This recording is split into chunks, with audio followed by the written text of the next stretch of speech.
My dear buddies, welcome back to Vikas Rachmala Telugu. So, ఇవాళ topic it's not my problem. ఈడేందు Vikas video స్టార్టింగ్లోనే it's not my problem అంటున్నాడు. Yes, ఈ ఒక్క line, ఈ ఒక్క సెంటెన్స్ మీ జీవితము మార్చేస్తుంది.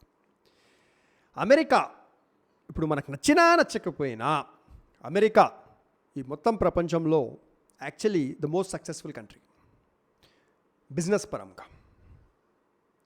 సో వాళ్ళంతా సక్సెస్ ఎలా అయ్యారు?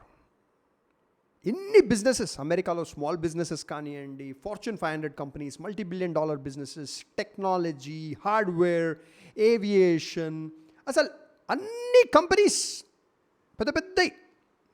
ఈ మొత్తం ప్రపంచంలో ఒక 70% పెద్ద కంపెనీస్ అన్నీ అమెరికావే. ఎలా సాధించిన రాలేదు.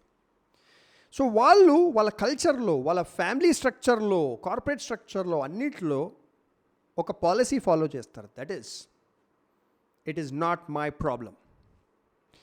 సో ఇప్పుడు మీరు అంటుండొచ్చు, వికాస్ మనం బ్రతికేది ఇండియా కదా, మనం ఇండియన్ కల్చర్ కదా, అమెరికా కల్చర్ గురించి మనకు ఎందుకు అని మీరు అనుకుంటుండొచ్చు.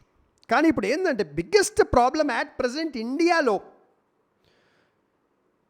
మన లైఫ్లో బిగ్గెస్ట్ ప్రాబ్లం ఏంటంటే మనం బ్రతికేది వెస్టర్న్ లైఫ్. మనం ఇండియన్ లైఫ్ బ్రతలేం, ఇండియన్ కల్చర్ బ్రతలేం.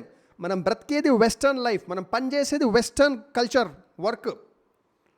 కానీ మనం ఏదైతే రెస్పాన్సిబిలిటీస్ తీసుకుంటున్నామో, మనం ఏదైతే సోషల్ స్ట్రక్చర్ ఫాలో అవుతున్నామో అదంతా ఇండియన్ స్ట్రక్చర్. ఏదైతే 100 సంవత్సరాల క్రితం ఫామ్ అయింది, అది ఇప్పుడు యాక్చువల్లీ పని చెయ్యదు, కానీ దాన్ని మనం ఫాలో అవుతున్నాం. ఇప్పుడు మనము కంప్లీట్ వెస్టర్న్ లైఫ్, మన offices, software offices complete western offices. అవి ఇండియన్ ఆఫీసెసా? ఇండియన్ ఆఫీసెస్ ఎలా ఉంటాయి? ఇండియన్ వర్క్ కల్చర్ ఎలా ఉంటుంది? మనం అది ఫాలో అవుతున్నామా? కాదు. మీరు ఏ ఎంఎన్సీకి పనిచేసినా, ఏ సాఫ్ట్వేర్ కంపెనీకి పనిచేసినా అది వెస్టర్న్ అమెరికన్ కల్చర్ ఫాలో అవుతుంది. Monday to Friday, Saturday Sunday off, American culture. ఆఫీస్లలో మనం ఎవరిని సార్ అని పిలువం, పేరు పెట్టి పిలుస్తాం. ఎంఎన్సీస్లో, సాఫ్ట్వేర్ కంపెనీస్లో అమెరికన్ కల్చర్. సో మనము డే టు డే లైఫ్ బ్రతుకుతున్నాం. మనం వాడే ఎలక్ట్రానిక్స్, మనం వాడే కార్స్, మనం వేసుకునే బట్టలు, ఎవ్రీథింగ్ ఈజ్ వెస్టర్నైజ్డ్. కానీ మన బుర్ర ఎలా ట్యూన్ అయి ఉందంటే ఇంకా మనము పాత జమానా ఇండియన్ సోషల్ స్ట్రక్చర్ ఫాలో అవుతున్నాం. ఇండియన్ సోషల్ స్ట్రక్చర్లో ఒక 50 సంవత్సరాల క్రితం దాకా అనుకోండి, మీరు ఒక 30 సంవత్సరాల క్రితం కూడా ఇది వ్యాలిడే. ఏంటంటే ఒకరిపైన ఒకరికి డిపెండెన్సీస్ చాలా ఎక్కువగా ఉండే. ఎందుకంటే జాబ్స్ అనేవి చాలా తక్కువ ఉండే ఇండియాలో. దొరికితే మీకు గవర్నమెంట్ జాబ్ దొరకాలి. ప్రైవేట్ జాబ్స్ ఒక 30 years క్రితము ఏముండే? 1990sలో ఏముండే ప్రైవేట్ జాబ్స్? మీకు 5-6 వేలు కూడా ప్రైవేట్ జాబ్లో దొరకకపోతుండే. దొరికితే గవర్నమెంట్ జాబే దొరకాలి మీకు, లేకపోతే బిజినెస్. అప్పుడు స్మాల్ బిజినెసెస్ పెద్దగా ఏం వర్కౌట్ కాకపోతుండే. పెడితే పెద్ద బిజినెస్, ఫ్యాక్టరీ అలాంటిది పెట్టాలి, సూపర్ మార్కెట్ పెట్టాలి. అవన్నీ మామూలు మనిషి పెట్టలేడు. సో ఒక్క ఇంట్లో ఒకటే వ్యక్తికి జాబ్ దొరికే ఛాన్స్ ఉంటుండే, అంతే. సో ఆ వ్యక్తికి జాబ్ దొరికితే ఆ వ్యక్తి బై డిఫాల్ట్ రెస్పాన్సిబిలిటీ ఏమైపోతుండేనంటే, ఆ ఇంట్లో ఎంతమంది ఉన్నా, మదర్, ఫాదర్, అన్న, తమ్ముళ్ళు, ఆంటీలు, కజన్స్, అందరి రెస్పాన్సిబిలిటీ తను తీసుకుంటుంటాడు. అతను మ్యారేజ్ చేసుకున్న తర్వాత వైఫ్ తరఫున ఎవరైతే ఫ్యామిలీ ఉంటారో, వైఫ్ వాళ్ళ మదర్, ఫాదర్, వాళ్ళ బ్రదర్, సిస్టర్, వాళ్ళ రెస్పాన్సిబిలిటీ కూడా ఆ వ్యక్తి తీసుకుంటుండే. ఎందుకంటే అసలు ప్రతి ఒక్క ఇంటికి కూడా ఒక జాబ్ ఉండకపోతుండే. అప్పుడు జాబ్ అంటేనే చాలా పెద్ద మాట. సో ఈ వ్యక్తి అప్పుడు ప్రతి ఒక్కరి ప్రాబ్లం ఈ వ్యక్తి ప్రాబ్లం అవుతుండే. వాళ్ళ రిలేటివ్స్కి ఎవరికో హెల్త్ ప్రాబ్లం వచ్చింది. అప్పుడు హెల్త్ ఇన్సూరెన్స్ లేకుండే, ఉంటుండే కానీ ఇప్పటిలాగా అంత ఈజీ కాదు. ఒక మొబైల్ ఫోన్ యాప్ ఓపెన్ చేసి హెల్త్ ఇన్సూరెన్స్ తీసేసుకోవడం అంత ఈజీ కాదు అప్పుడు. సో అప్పుడు హెల్త్ ఇన్సూరెన్స్ లేదే అనుకోండి, హెల్త్ ఇన్సూరెన్స్ లేకపోతుండే. సో ఇప్పుడు ఫర్ అన్ ఎగ్జాంపుల్ వికాస్ ఉన్నాడు. వికాస్కి జాబ్ ఉంది 1990sలో. జీతం ఎంత ఉంటుండే? చలో 5,000, 6,000, 8,000, 10,000 అనుకోండి. సో దాంట్లో నాకు ఒక్కరికే ఇన్కమ్ ఉంది కాబట్టి మా ఎవరో ఆంటీకి హెల్త్ పాడైనా నేను డబ్బు పెట్టాల్సి వస్తుంటే, కానీ లాజికలీ ఇట్ ఈస్ అంటే నేను ఎందుకు పెట్టాలి? మా ఎవరో ఆంటీ ఏదో ఊర్లో ఉంటారు, తనకు హెల్త్ పాడైతే నేను డబ్బు పెట్టాలి. మా ఎవరో కజన్ అమ్మాయికి కాలేజ్ చదువుకోనికి డబ్బులు లేవు, నేను డబ్బులు పెట్టాలి. ఎవరో మా రిలేటివ్ ఇల్లు కట్టుకుంటున్నారు, డబ్బులు తక్కువ పట్టినాయి, నేను డబ్బు పెట్టాలి. ఎవరో మాకు తెలిసిన వాళ్ళు డాటర్ పెళ్ళి అవుతుంది, నేను పెళ్ళికి కొద్ది కాంట్రిబ్యూషన్ ఇవ్వాలి.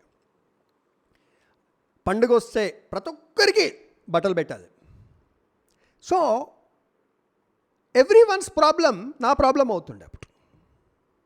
ఎందుకు? వేరే వాళ్ళకి జాబులు లేకుండే, బిజినెస్లు పెట్టుకోలేని పరిస్థితులు ఉండే, యూట్యూబ్లు ఇవన్నీ లేకుండే, ఫ్రీలాన్సింగ్ లేకుండే. కానీ ఇవాళ 2026లో ఏ వ్యక్తి అయితే అన్ఎంప్లాయిడ్గా ఉన్నాడు, ఏ వ్యక్తి అయితే ఒక్క రూపాయి కూడా సంపాదించలేడు, ఆ వ్యక్తి బద్ధకం వల్లనే సంపాదించలేడు.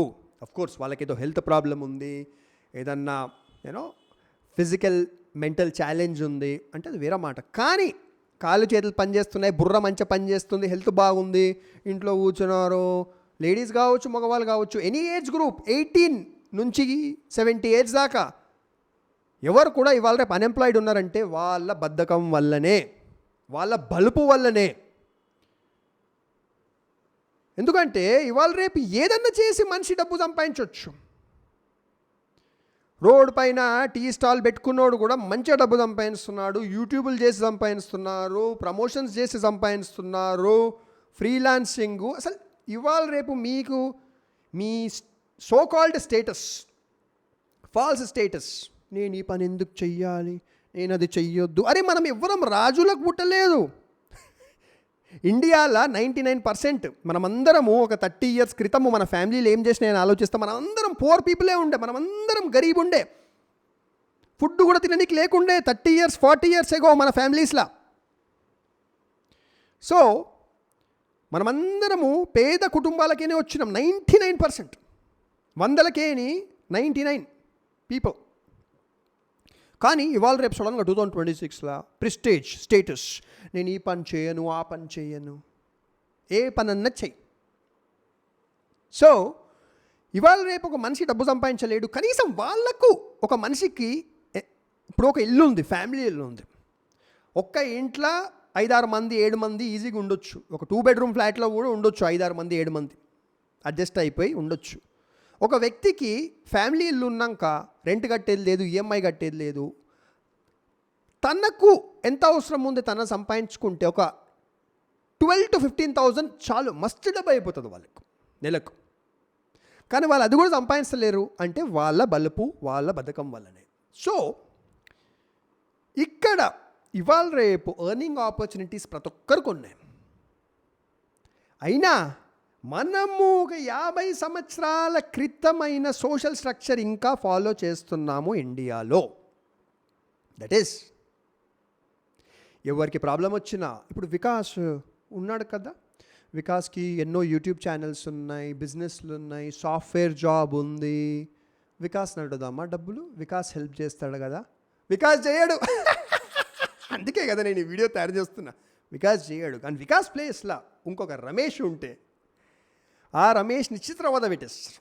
ఫ్యామిలీ మెంబర్స్, వైఫ్ తరఫున ఫ్యామిలీ, కజిన్స్, రిలేటివ్స్, వాళ్ళకి ఏ ప్రాబ్లం వచ్చినా అది వికాస్ కాదు, రమేష్ ప్రాబ్లం అయిపోతుంది. వాళ్ళకి ఏ ప్రాబ్లం వచ్చినా, ఎందుకంటే రమేష్కి జాబ్ ఉంది, యూట్యూబ్ ఛానల్స్ ఉన్నాయి, బిజినెస్లు ఉన్నాయి. సో రమేష్ చేస్తాడు సపోర్ట్. అప్పుడు ఈ రమేష్ యాక్చువల్గా బ్రతుకుతుంది వెస్టర్న్ లైఫ్, కానీ ఇండియన్ సోషల్ స్ట్రక్చర్ ఫాలో చేస్తున్నాడు. సో రమేష్ బ్రెయిన్లో ఇంకేముందంటే everyone's problem is Ramesh problem, అందరి ప్రాబ్లం రమేష్ ప్రాబ్లం అని రమేష్ బ్రెయిన్లో ఇంకా ఉంది. చిన్నప్పటి నుంచి అలా మన బ్రెయిన్ సెట్ చేసింది సొసైటీ. మా ఇంట్లో వాళ్ళు కూడా సెట్ చేశారు. సెట్ చేయకపోతే మరి మనము సపోర్ట్ చేయం కదా వేరే వాళ్ళకి. దీన్ని సపోర్ట్ అనరు. సపోర్ట్ చాలా మంచి విషయం. అన్నెసెసరీ సాక్రిఫైస్ అంటారు. సో ఇప్పుడు రమేష్ నేర్చుకోవాల్సింది ఏంటంటే, ఏ వ్యక్తికి కూడా కాళ్ళ చేతులు పనిచేస్తున్నాయి, బుర్ర పనిచేస్తుంది, వాళ్ళు ఏబిసిడి చదవగలుగుతారు, భాష ఏదో భాష, ఇంగ్లీష్ అనే కాదు, తెలుగో హిందీయో ఏదో ఒకటి మంచిగా మాట్లాడగలుగుతారు, 2+2 మ్యాథమెటిక్స్ చేయగలుగుతారు, అయినా వాళ్ళు ₹1 కూడా సంపాదిస్తలేరంటే రమేష్ ఎలాంటి సాక్రిఫైస్ వాళ్ళ గురించి చేసుకోవద్దు. రమేష్ సింపుల్గా ఒకటే లైన్ అన్నది, it is not my problem. Aunty health పాడైంది, హెల్త్ ఇన్సూరెన్స్ ఎందుకు చేపియాలి? వాళ్ళ ఇంట్లో హెల్త్ ఇన్సూరెన్స్ చేపియాలి. ఆంటీకి చిన్న అమౌంట్ పెన్షన్ వస్తుంది కదా, ఆంటీకి పెన్షన్ వచ్చినప్పుడు హెల్త్ ఇన్సూరెన్స్ ఎందుకు చేయించుకోలేదు ఆంటీ? వాళ్ళు డాటర్ మ్యారేజ్ చేస్తున్నారు, వాళ్ళకు రిజిస్టర్ మ్యారేజ్ చేసుకోమాను, గుడిలో చేసుకోమాను, వాళ్ళ డాటర్ మ్యారేజ్ చేసుకుంటుంటే నేనెందుకు డబ్బులు ఇవ్వాలి? వాళ్ళు ఇల్లు కట్టుకుంటున్నారు, ఇల్లుకు డబ్బులు తక్కువ పడ్డాయి, ఎంతలో ఉంది అంతలే కట్టుకోమనండి, గ్రౌండ్ ఫ్లోర్ కట్టుకోమాను, నా ప్రాబ్లం కాదు కదరా భయ్. ఆ ఇంట్లో నాకు ఒక బెడ్రూమ్ ఇస్తారా మీరు? నాకు షేర్ ఇస్తారా ఆ ఇంట్లో? నేనెందుకు ఇవ్వాలి డబ్బులు మీకు? వాళ్ళు బంగారం తాకట్టు పెట్టుకున్నారు, బంగారం ఇడిపియాలి, ఎందుకు పెట్టుకున్నారు తాకటి? వాళ్ళప్పుడు వాళ్ళ పిల్లలకి చాలా మంచి పెద్ద చదువులు చదివియనికి, పిల్లలకు చదువులు చదివియనికి డబ్బులు బంగారం తాకట్టు పెడితే మీ పిల్లల దగ్గర డబ్బులు తీసుకోండి మీరు రిటర్ను. రమేష్ని ఎందుకు అడుగుతున్నారు? It is not my problem. Simple. ఇది నా ప్రాబ్లం కాదు, మీరు క్రియేట్ చేసుకున్న ప్రాబ్లమ్స్ మీవి. అమెరికాలో అంటారన్నమాట, ఇలాంటి ఏమన్నా వస్తే, sorry what did you say, it is not my problem, అంతే, స్ట్రైట్ ఫార్వర్డ్గా. కంపెనీస్లలో కూడా మీ జాబ్ ప్రొఫైల్ ఏముంది అంతనే వాళ్ళు పనిచేస్తారు. అన్నెసెసరీ ప్రెషర్ వేసి ఇది చేయాలా అది చేయాలా, sorry it's not my problem, it's out of my scope of work. So of course ఇండియాలో అంత స్ట్రైట్ ఫార్వర్డ్గా మనము మన కార్పొరేట్స్లో మాట్లాడలేము, కానీ మీరు అనొచ్చు, sorry it's not part of my job అనొచ్చు, ప్రేమగా అనొచ్చు. సో లైఫ్లో మీరు ఈ లైన్ గుర్తుపెట్టుకోండి. నేను చాలా మాటికి అంట, చాలా మందితోనంట, సారీ అది నా ప్రాబ్లం కాదండి, అది నా బాధ కాదండి, అది మీదండి, మీరు చూసుకోవాలి. లైఫ్లో నో అనడం నేర్చుకోండి. లైఫ్లో it is not my problem అనడం నేర్చుకోండి. ఏ వ్యక్తి ఎవరైతే మిమ్మల్ని ప్రేమిస్తారు, ఎవరైతే మీకు యాక్చువల్గా రెస్పెక్ట్ చేస్తారో వాళ్ళు ఎలాగూ చేస్తారు. మీరు నో అన్నా చేస్తారు, it is not my problem అన్నా చేస్తారు. ఎవరైతే మీ దిక్కు యాక్చువల్గా రెస్పెక్ట్ చూపియరు, ప్రేమ చూపియరు, అక్కడనే మీకు అర్థమైపోతుంది వాళ్ళ క్యారెక్టర్. మీరు ఒక్కసారి నో అనండి, ఒక్కసారి ఇట్స్ నాట్ మై ప్రాబ్లం అనండి, వాళ్ళ రియల్ క్యారెక్టర్ మీకు అర్థమైపోతుంది. So that's it. ఎలా అనిపించింది చెప్పండి. అండ్ మీకు నాతో మాట్లాడాలని ఉందంటే you can talk to me. నాది ఒక కన్సల్టింగ్ ఫర్మ్ ఉంది, onewaytolife.com. నేను డైలీ ఒక కన్సల్టింగ్ కాల్ తీసుకుంటాను. మీరు నాతో లైఫ్, కెరియర్, రిలేషన్షిప్స్ గురించి మాట్లాడవచ్చు. onewaytolife.com. మీరు మొబైల్ ఫోన్లో ఈ వీడియో చూస్తున్నారంటే సింపుల్గా డిస్క్రిప్షన్కి వెళ్ళండి, ఫస్ట్ వెబ్సైట్ onewaytolife.com, అక్కడికి వెళ్ళండి, మొత్తం డీటెయిల్స్ ఉంటాయి. నా వాట్సాప్ నెంబర్ ఉంటుంది, మీరు సింపుల్గా నాకు వాట్సాప్ మెసేజ్ పంపించవచ్చు. పంపించిన తర్వాత నేను రెస్పాండ్ అవుతాను. We can chat and call ఒకటి షెడ్యూల్ చేసుకోవచ్చు మనము. Thank you very much. Take care. Bye.